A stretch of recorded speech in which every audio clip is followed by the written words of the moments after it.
Saya nggak tahu pesantren itu apa benar ada atau tidak, karena alamatnya di kampung saya, Labuan Haji, Aceh Selatan. Saya belum cek ke sana apa benar itu di sana atau tidak, karena seharusnya dari dinas daya itu sudah didata semuanya.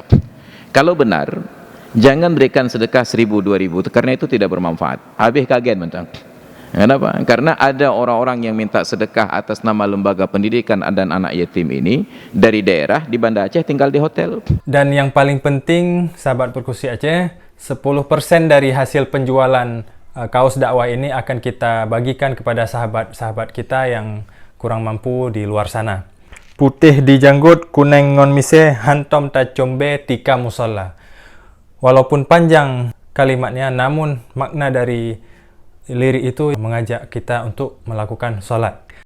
Ilmu tanyo benar, amai tanyo benar, kure tanyo benar, ngak selamat dunia akhirat. Yang pertama, ketika ada saudara-saudara kita yang datang minta sedekah, saya selalu menyarankan jangan berikan uang, tawarkan makan atau minum saja, karena posisi kita di warung atau di tempat lain.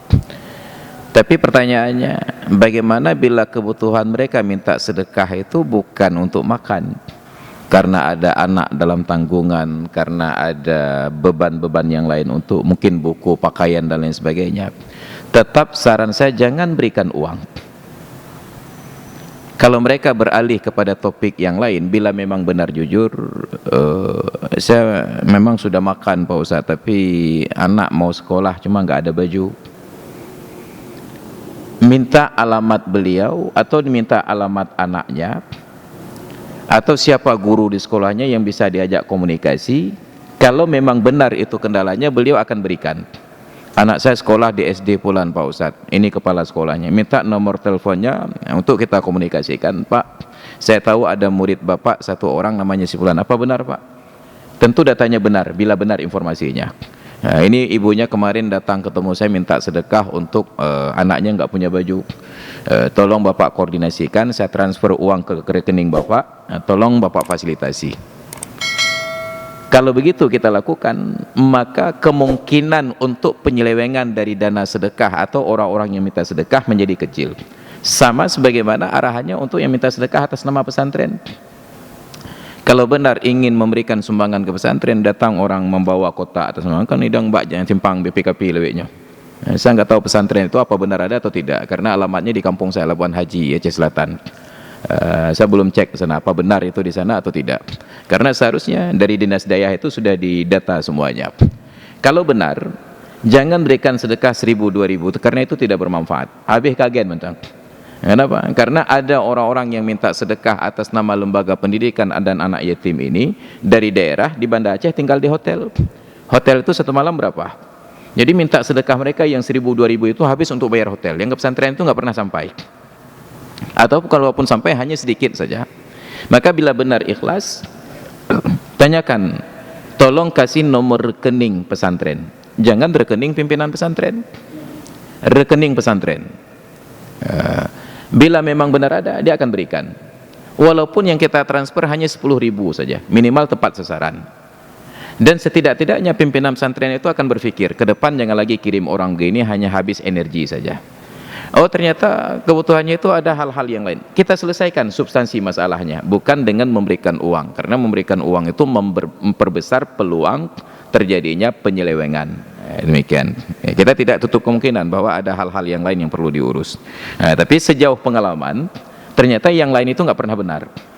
Ada yang datang, begitu kita kasih uang, Pak saya mau pulang ke Aceh Pulan, beda pegah daerah, dia punya kampung ke Aceh Pulan.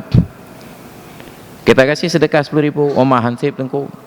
Kalau begitu saya antarkan ke terminal, Anda langsung naik bus, saya belikan tiket. Oh becik tengku. Ternyata memang bukan perlu pulang, hanya perlu uang saja. Saya ketemu yang saya ceritakan pada minggu yang lalu itu di depan rumah makan sebuah restoran. Baru selesai makan, orangnya tinggi besar, raya panjang bule dada. Minta sedekah juga, bukan minta sedekah, tengku, jok sedekah pecuk kena pajahubu. Bayangkan kalau sedekah kena pajahubu minimal itu 10.000. Karena saya memang di depan restoran, saya tawarkan, yuk masuk ke dalam saja makan. Baik dan kunjuk peng mentang lembla lain. Menyo haik na pejuh dalam nu bungkuh. Baik dan kunjuk peng mentang. Cik kan bu berlai. Cik peng. Alasan pejuh bu. Jadi inilah dalih-dalih untuk mematahkan logika kita agar mereka tetap dapatkan uang. Maka cara untuk membantahnya kita harus bekerja sedikit berbatat becun. Ya, kalau katanya, elon nani yatim beruran aku nujuk alamat dan ngan nombor telefon kecil. Nepreh di kampung mentang. Atau kalau memang kita punya kawan-kawan yang punya akses kepada lembaga sosial, berikan anak itu, kami jemput datang kemari, kami antarkan ke pesantren. Yakinlah tidak akan terjadi. Mereka akan alah kakek pada wilayah kepalain mentang. Ini yang terjadi. Maka kita tidak menutup kemungkinan bahwa mereka bukan perlu makan. Ada hal-hal lain yang harus dibantu, tapi saran saya tetap jangan berikan uang karena itu membuka celah untuk orang lain juga ikut minta sedekah. Jadi selesaikan inti masalah. Ile tanyo bener, amai tanyo bener, gure tanyo bener, ngak selamat dunia akhirat.